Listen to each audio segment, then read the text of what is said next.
Hello and welcome. In today's video we will be providing information and answering questions related to the proposed fire dues increase for your Cahaba Valley Fire District. You have probably read a few posts or seen the discussions on social media as well as local news coverage. This has led to some misinformation and an overall sense of confusion on several of the proposed changes. We would like to take this opportunity to provide detailed explanations as well as answer some questions that have been raised.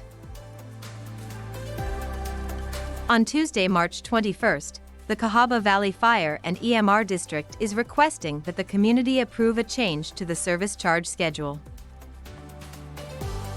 This increase will support firefighter pay and retention, increase staffing levels, and restore lost ambulance service. Other objectives of this rate increase are to provide long-term sustainability by supporting an additional 4% annual increase for 4 years above the normal 5%, provide for a capital project fee, and a change in the ambulance service billing. There will be 4 questions on the March 21st ballot for you to consider.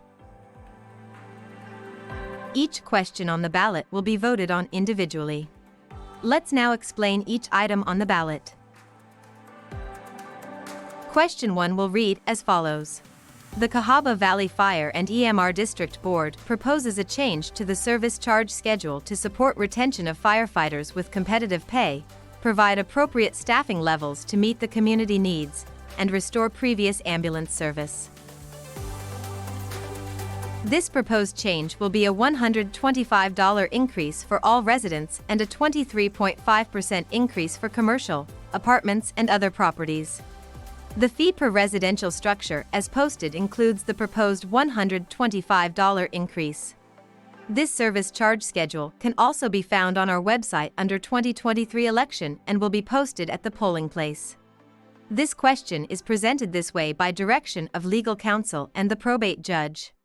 There will not be a 5% increase in addition to the $125 increase for fiscal year 2024. Question 2 will read as follows. Proposed rate increase for fiscal years 2025, 2026, 2027, and 2028 of an additional 4% above the allowable 5% to support and maintain long-term sustainability. Number 2 is intended as way to assist with keeping up with increases in inflation as well as the annual merit pay increases for CVFD resources. Please note, the additional 4% increase will end after fiscal year 2028. Question 3 will read as follows. Proposed addition of item 16. The Board of Trustees may invoke a capital improvement service charge of a maximum of $100 per year to support capital purchases. This would be limited to one capital project at a time, and additional projects would not be started until the current project is fully funded. The fee collected would be exclusive to the purchase of fire apparatus and equipment, ambulance, or major items for facilities. This fee would take the cost of the project and divide it by all properties in the district, approximately 9,200, and divide it over the number of years to complete the project. An example could be the purchase of an ambulance with a cost of $378,000 would be divided by the approximate 9,200 properties in the district for an additional cost of $41 per property. If this project would take 2 years to complete, as in the current wait time for a new ambulance, then the fee could be collected over 2 years for $20.54 per year per property for 2 years. Question 4 will read as follows. Proposed changes to item 14 of the Schedule of Service Charges to allow the district to bill for ambulance transports. The Board of Trustees has determined that ambulance service shall be provided within the district, and the board shall establish the appropriate charge for such service provided. The CVFD shall bill the individual's insurance, if applicable, first, and any cost not covered by insurance becomes the responsibility of the individual or the responsible party. This change would only be applied if a district member uses the service and is typical when using any transport service. The revenue generated by this change will support the upgrades and replacements of our cardiac monitors. Now that we have discussed the 4 proposals on the ballot, let's take a few minutes to answer some questions that have arisen during our town hall meetings and through the online discussions. Is Shelby County starting an ambulance service? No, Shelby County is purchasing ambulances for the organizations in the county that provide ambulance services.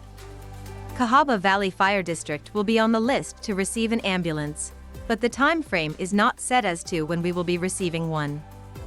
The City of Alabaster and City of Pelham will receive the first 6 ambulances purchased by the county.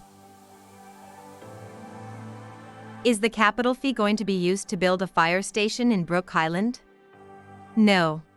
That station was on the ballot in 2021 that failed to pass and is not on this 2023 ballot.